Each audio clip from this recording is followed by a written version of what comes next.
ایاک نعبد و ایاک نستعین. تعریف کرنے کے بعد اے اللہ ان ساری چیزوں کے ہوتے ہوئے حق تو یہ ہے کہ عبادت بھی تیری ہوگی، دعا بھی تجھی سے کی جائے گی. اے اللہ ہم صرف تیری ہی عبادت کرتے ہیں اور کرتے رہیں گے، تجھی سے مدد مانگتے ہیں اور تجھی سے مانگتے رہیں گے، کیونکہ یہ مضارع کا صیغہ ہے جو کنٹینیوشن ہے. پریزنٹ ٹینس اور فیوچر ٹینس عربی میں ایک ہی ہوتا ہے. ہمارے تو تین ہوتے ہیں نا اردو میں اور انگلش میں، پاسٹ، پریزنٹ اور فیوچر. عربی میں فیوچر اور پریزنٹ کے لیے ایک ہی صیغہ استعمال ہوتا ہے، وہ یہاں پہ استعمال ہوا ہے، ایاک نعبد و ایاک نستعین. اور اگر اس کو دعائیہ بنائیں گے جس طرح کہ اعلیٰ حضرت نے ترجمہ کیا ہے، احمد صاحب بریلوی صاحب نے، انہوں نے بہت زبردست ترجمہ کیا. انہوں نے کہا اے اللہ ہم صرف تیری ہی عبادت کریں اور صرف تجھی سے مدد چاہیں. یہ علیحدہ بات ہے کہ وہ خود اور ان کے ماننے والے غیر اللہ سے بھی مانگتے رہے ہیں. ترجمہ ٹھیک کیا ہے، اسی لیے میں کہتا ہوں قرآن میں کوئی چیز نہیں داخل ہو سکتی. قرآن کا ترجمہ فٹ ہے، آپ کسی کا اٹھا کے دیکھ لیں، ترجمہ سب نے ٹھیک کیا ہوا ہے. اچھا عبادت میں تو دعا بھی شامل ہے. جامعہ ترمذی میں حدیث ہے، سنن نسائی میں حدیث ہے، ابن ماجہ میں الدعاء هو العبادہ، دعا عبادت ہے. تو جب دعا عبادت ہے تو ایاک نعبد میں دعا شامل تھی. یہ پھر ایاک نستعین کیوں آیا؟ اس لیے کہ سب سے سینسٹیو ایشو ہی دعا کا ہے، غیر اللہ کو مدد کے لیے پکارنے کا.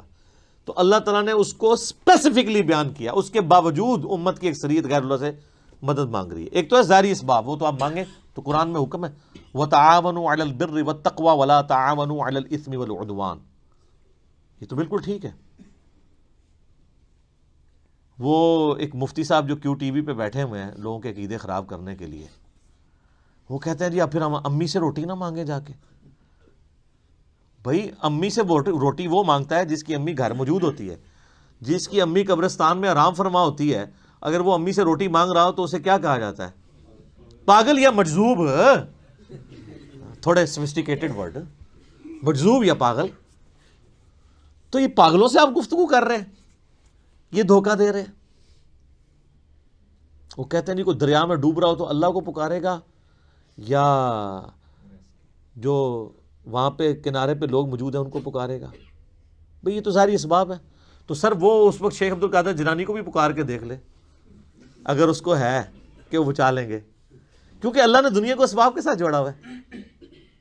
ان کو اگر اپنے بزرگوں پہ اتنا مان ہے تو یہ پھر دریا میں چھلانگ مارے نا اور پکارے بزرگوں کو. ظاہری اسباب میں آپ نے اڈاپٹ کرنے کا حکم ہے. ہاں جو دعا مانگی جائے گی بغیر اسباب کے، آپ جو غائب میں مدد کے لیے پکار رہے ہوتے ہیں، مثلا یہاں بیٹھے میں ان کو کہتا ہوں مجھے پانی پلا دیں، بالکل ٹھیک ہے. لیکن یہ بغداد میں قبر کے اندر ہے، میں کہتا ہوں مجھے پانی پلا دیں، وہی جملہ شرک میں لے جائے گا. یہ ہے اصل مسئلہ.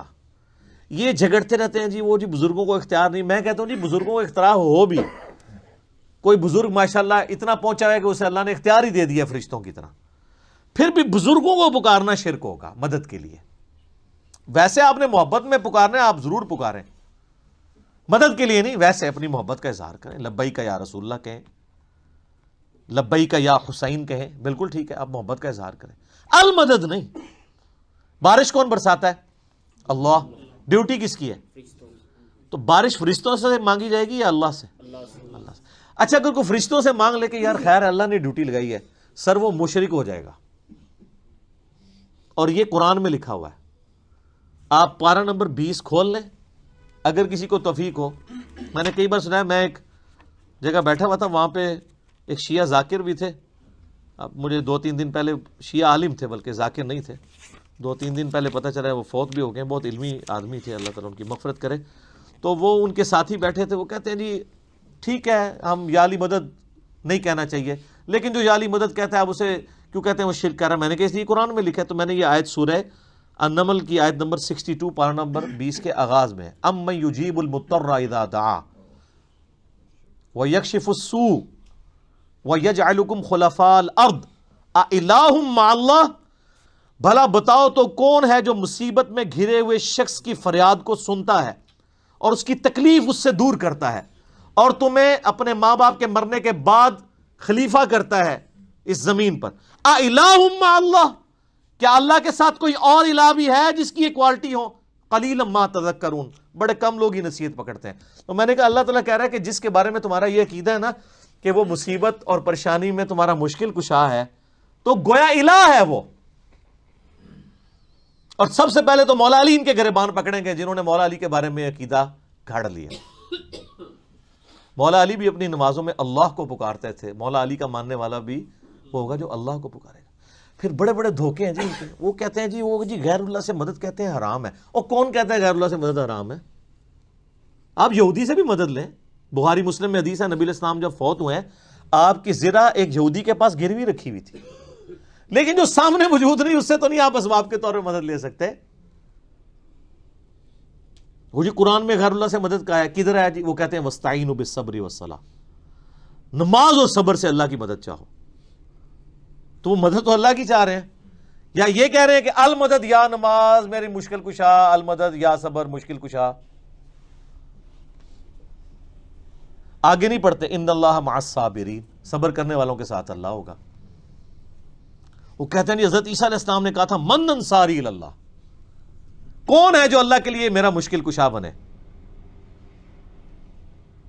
وہ تو ظاہری اسباب میں، ہمارے نبی علیہ السلام کے بھی صحابہ آپ کے جو ساتھی تھے وہ آپ کے اسباب میں آپ کے مشکل کشا تھے، لیکن وہ والا مشکل کشا نہیں کہ جو آپ وہ سمجھ رہے ہیں۔